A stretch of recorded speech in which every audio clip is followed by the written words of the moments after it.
Welcome to Agri-Pulse Newsmakers, where we aim to take you to the heart of ag policy. I'm Spencer Chase. Our guest this week is Iowa Republican Chuck Grassley, who joins us to discuss biofuel demand and the upcoming Farm Bill. But first, here's this week's headlines. Grocery prices are rising again after dropping for 2 months in a row. The May Consumer Price Index reported supermarket prices rose by 0.1%. The increase was driven mainly by higher produce prices. Fruits and vegetables rose by more than 1%, while lettuce was up 5% and apples were up by nearly 2%. Egg prices fell by nearly 14% as the industry continues to recover from a long outbreak of highly pathogenic avian influenza. The House Appropriations Committee advanced a spending bill with big cuts to USDA's funding after a lengthy meeting Wednesday. The markup was scheduled to take place weeks ago, but was postponed during the debt ceiling talks. Aside from the spending cuts, the bill also includes provisions to block the implementation of rulemaking to enhance competition in the ag sector and would dramatically change the Ag Secretary's ability to spend Commodity Credit Corporation funds. Many of the bill's provisions are unlikely to survive negotiations with Senate Democrats and the Biden White House. And finally, the Environmental Protection Agency was granted another week to finalize its multi-year biofuel blending targets under the Renewable Fuel Standard. The agency was originally supposed to have it done this week under a consent decree with Growth Energy, but both sides agreed to a 7-day extension that runs through Wednesday the 21st. The rule is expected to finalize blending levels for 2023 through 2025. EPA released a proposal last year, including growth for corn ethanol and the biofuel sector as a whole. Biomass-based diesel producers, however, were unhappy, saying EPA needed to consider the growth the industry may have with new production capacity. Senator Chuck Grassley is known on Capitol Hill as one of the most vocal supporters of biofuels in Congress. He's hoping to see EPA correct its mistakes in next week's volumes. Much higher levels of mandate and to do away with the ERIN program. We should not have an ERIN program that was meant to promote ethanol and other biofuels and not be an indirect subsidy to the e-vehicle industry. Mm-hmm. So, you've also introduced some legislation that would address the issue with Senator Cornyn, but I do wonder, do you think there's a way to incorporate renewable energy produced on farms, things like wind, solar, methane from digesters on dairy farms? Do you think there's a way to incorporate that renewable energy into the program by way of electric vehicles? I think we better try to tackle a major problem that's in there for biofuels by the misuse of ERINs and tackle that by itself without making it more complicated. I think we have the oil industry and ethanol working together on this little segment. It's not a big deal that we're cooperating together, but whenever you can get that sort of cooperation, we ought to take it and not try to expand it, I believe. Mm-hmm. I want to switch gears a little bit and talk about the trade dispute with Mexico over imports of GMO corn. USTR has really broadened out this issue toward a more focus on greater levels of biotechnology. I do wonder, do you think farmers should be concerned about the future of biotechnology given the fact that trade disputes like this are in fact necessary?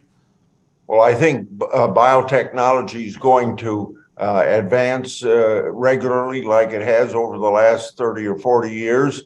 But when it comes to trade, and if we don't have the rules of trade, which are science-based, as the basis for making a decision, and obviously Mexico made an unscientific, more of a political decision on GMOs, it's going to hurt agriculture by not being able to export. Mm-hmm. As you look at and just kind of assess this issue, based on the conversations you've been able to have with USTR, do you think this is going to potentially be resolved at the stage of the dispute that it is now? Or does this end up progressing, do you think, to the stage where the U.S. could potentially be authorized to institute retaliatory tariffs? Well, if it isn't resolved in 75 days and in a peaceful way, unless we're going to surrender everything of science-based trade decisions, it's going to, we have no other recourse. and we can't abandon science-based rules of international trade. Otherwise, it's going to hurt American agriculture very badly. It'll hurt other segments of the economy too, but agriculture for sure. We'll be right back to discuss the Farm Bill with Senator Chuck Grassley right after this. Regenerative poultry production is a process by which nature can actually recapture and restore the energy that is being taken out of a space. Farm Credit helped Rahi build his dream of regenerative poultry farming and encouraging fellow immigrants to find community in agriculture. Nothing beats a farm. I'm just pursuing happiness. Learn more at farmcredit.com/beginning.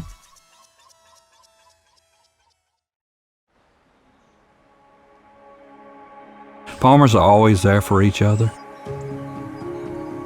We shed tears together, we celebrate together, but we also grow together. Farm Bureau is the largest general farm organization in the country. We have the farmers' back. If you're a farmer and you're not a member, we would welcome you into our Farm Bureau family. And if you want to know more about agriculture, come be part of this great family. Welcome back. Senator Chuck Grassley has been a longtime advocate of tightening payment limits through the Farm Bill. He says with the upcoming reauthorization on the agenda, he plans to do that again. Pretty much the same way I've approached it in the past. We got an issue where 10% of the biggest farmers are getting 70% of the benefits from the farm program. And remember, the farm program was meant to be a safety net. And I think small and medium-sized farmers need that safety net more than big farmers. I've got nothing against big farmers. Big farmers can get bigger, as big as they want to. But I don't think the federal government should be subsidizing to hurt beginning farmers or cash rent farmers. Mm-hmm. Foreign policy, of course, is such an interesting mixture of politics versus regional, the Republican versus Democrat, North, South, East, West. So I say all of that to ask you, where does the political support, do you think, come from for your effort? How do you achieve a coalition behind you? Is it Republicans, Democrats, North, South, East, West? Where does that support come from? Well, we won't have Southern agriculture supporting it because they don't like it at all. It has support within Midwestern agriculture. It has support among fiscal conservatives. I think it has support among Democrats from people that think it's wrong for 10% of the biggest farmers to get 70% of the benefits. On a different subject in the Farm Bill, obviously California's Proposition 12 upheld by the Supreme Court. Some folks are looking at the possibility of doing something in the Farm Bill to address the issue there. I wonder, is something like that going to be politically feasible given the fact that you have the Supreme Court ruling against such a matter? In fact, the Supreme Court ruling backs us up because the Supreme Court under Gorsuch majority decision said Congress under the Constitution has the right to regulate foreign and interstate commerce, and they haven't done it in this particular instance. So in an indirect way, he was saying, why should the Supreme Court step in to do something that Congress should be doing? So I think that gives great impetus to the Marshall, Grassley, Ernst bill and other people working on that legislation, and surely ought to be a part of the Farm Bill. Mm-hmm. Do you have the political backing, do you think, to get that bill included in the final legislation? The only question I have is the power of the PETA groups and the animal rights groups and people that are fighting animal agriculture. I don't know how much power they have within the Congress of the United States, but I think they have a lot of support in the Democratic Party. But I would think that this is so important to Midwestern agriculture and even Southern agriculture.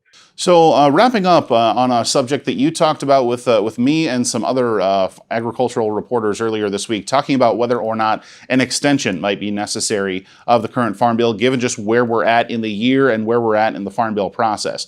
If it does come to the point where an extension is necessary, how long do you think we're talking? Is it into next year? Is it into the year after that because the presidential election bogs things down? What's your read? If we get into next year, there's going to have to be a one-year extension of the existing farm program.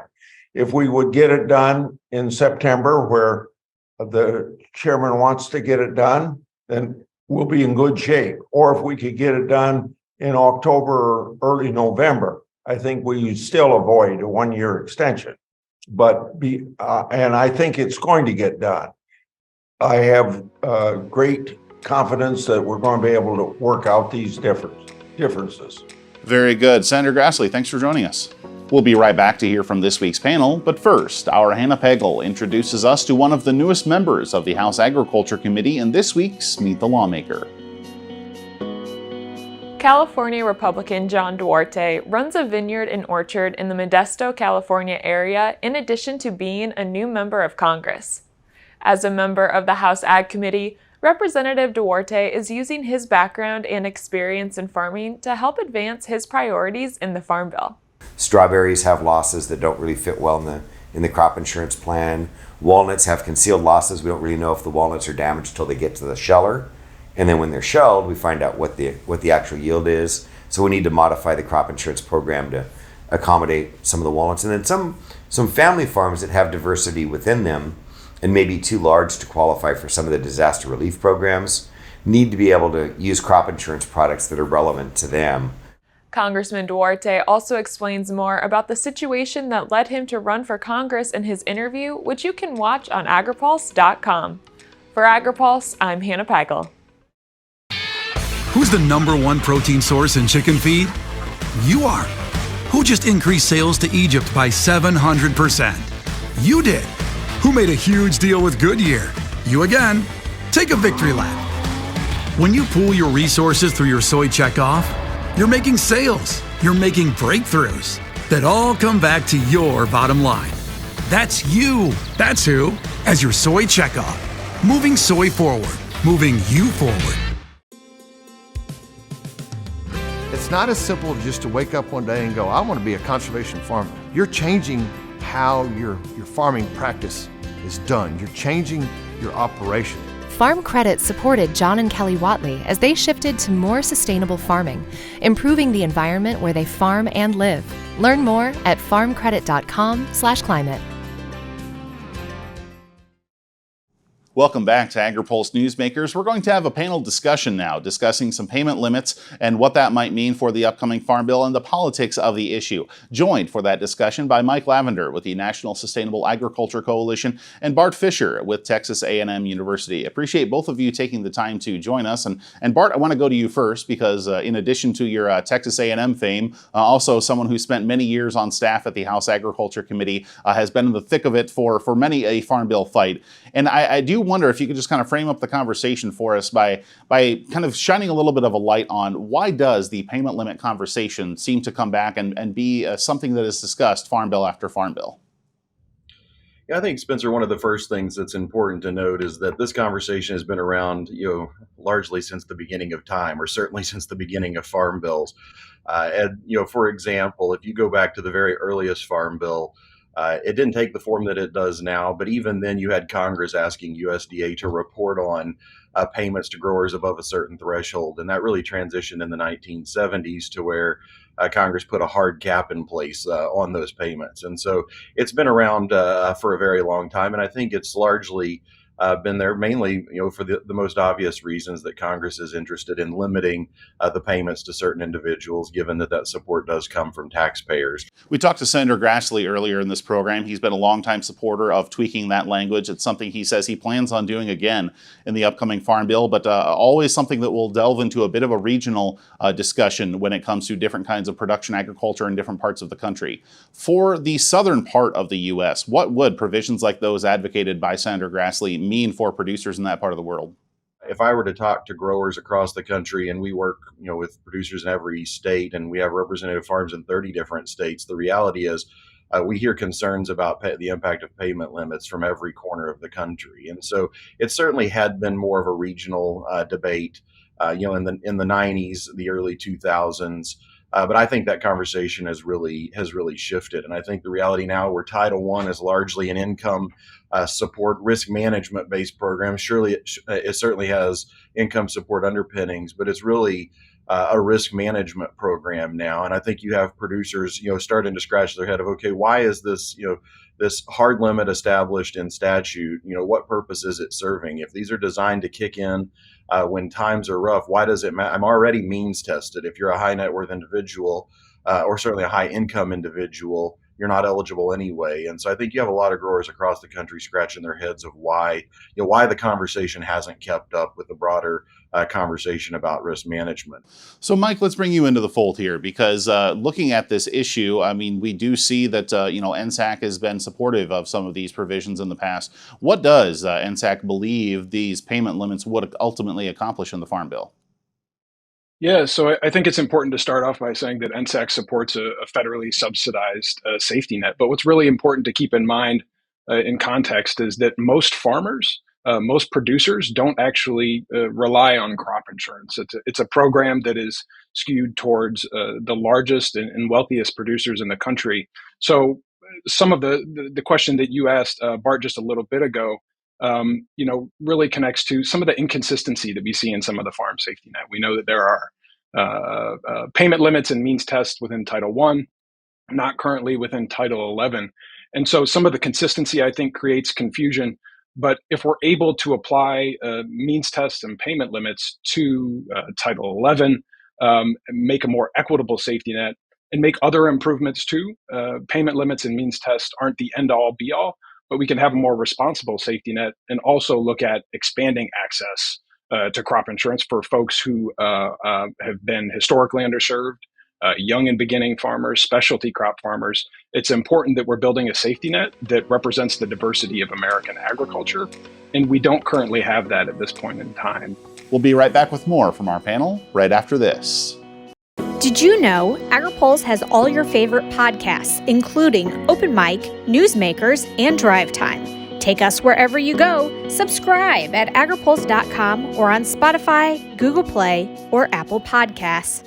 Agriculture Future of America is a nonprofit building transformational leaders in food and agriculture. AFA prepares college students to join the workforce as innovative and engaged young professionals who will shape the future of agriculture. Head to agfuture.org to find out how you can get involved. The Senate and House Ag Committees are busy working on the next Farm Bill, which will cover commodities, specialty crops, livestock, and more. This legislation will impact every farmer, rancher, and rural business for the next 5 years. Make sure you don't miss insights and analytics that only Agri-Pulse and its top-notch team of well-connected experts can provide. Register today for a free trial at agripulse.com and click the subscribe button, or email us at pam@agri-pulse.com. You don't want to miss this Farm Bill coverage.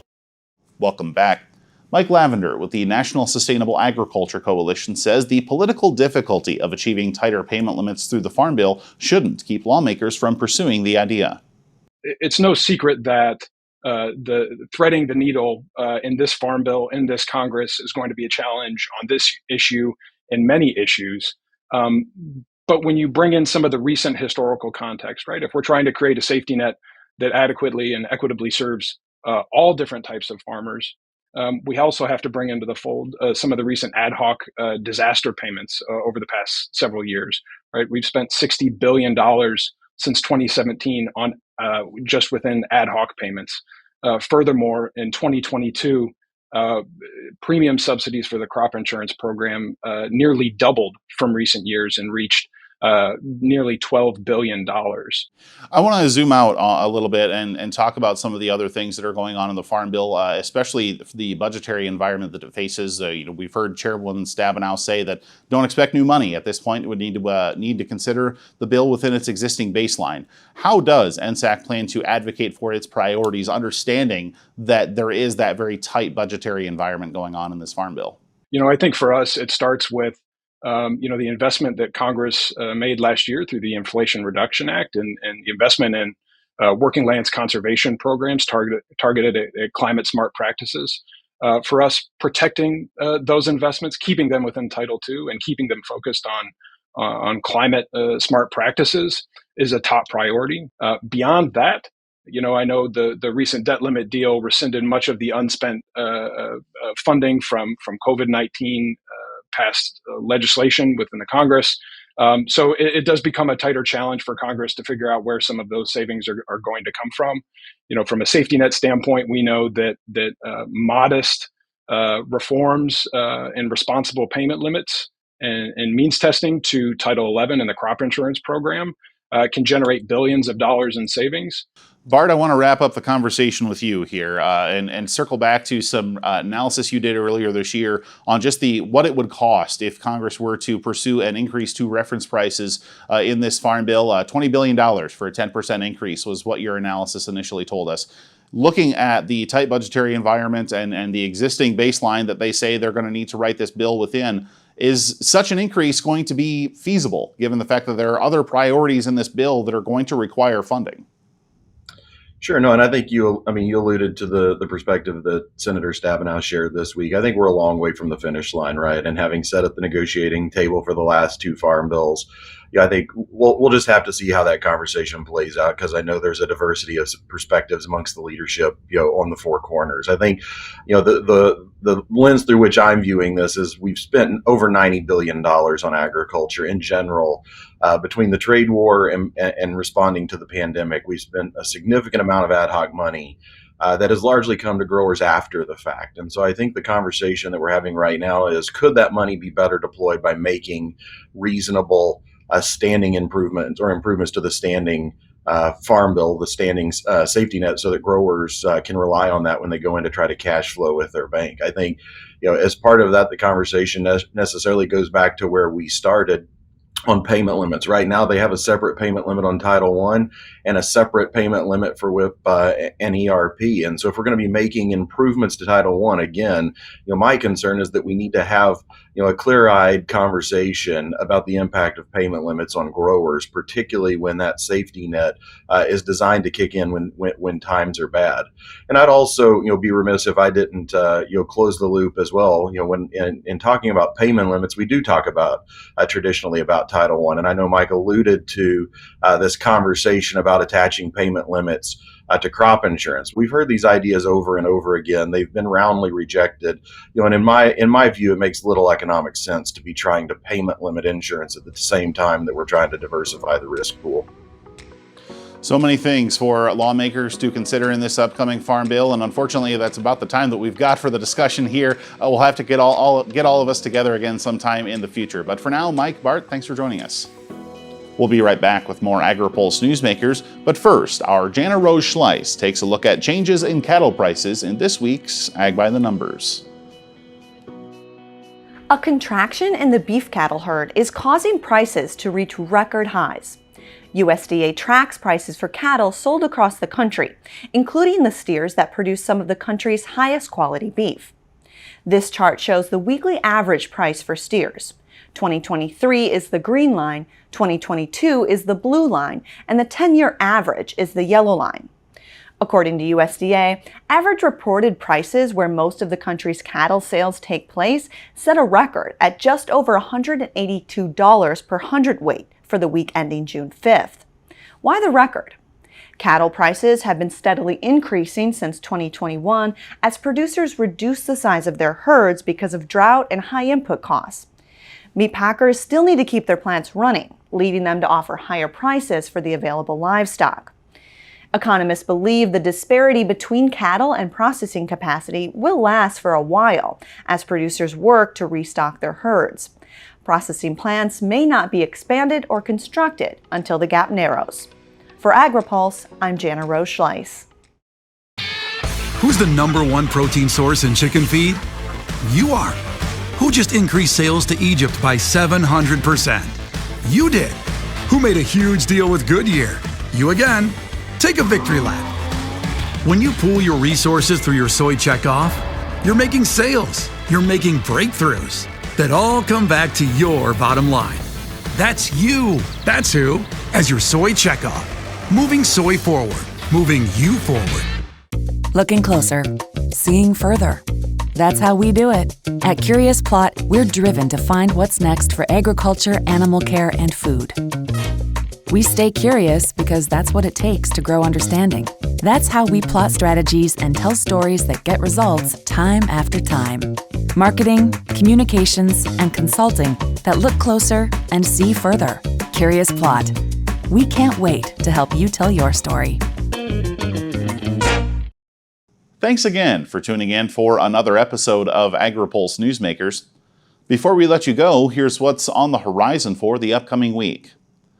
The House Ag Committee will hold a hearing Wednesday on closing the digital divide in rural America. Several groups will have members in town for fly-ins, including the National Grain and Feed Association and National Restaurant Association.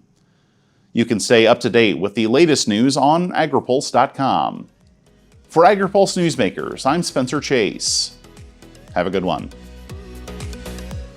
Newsmakers is a production of Agri-Pulse Communications. For more ag policy news, visit agripulse.com. You can also find our new content on YouTube and wherever you get your podcasts. Don't forget to follow Agri-Pulse and our correspondents on social media to get breaking news and more.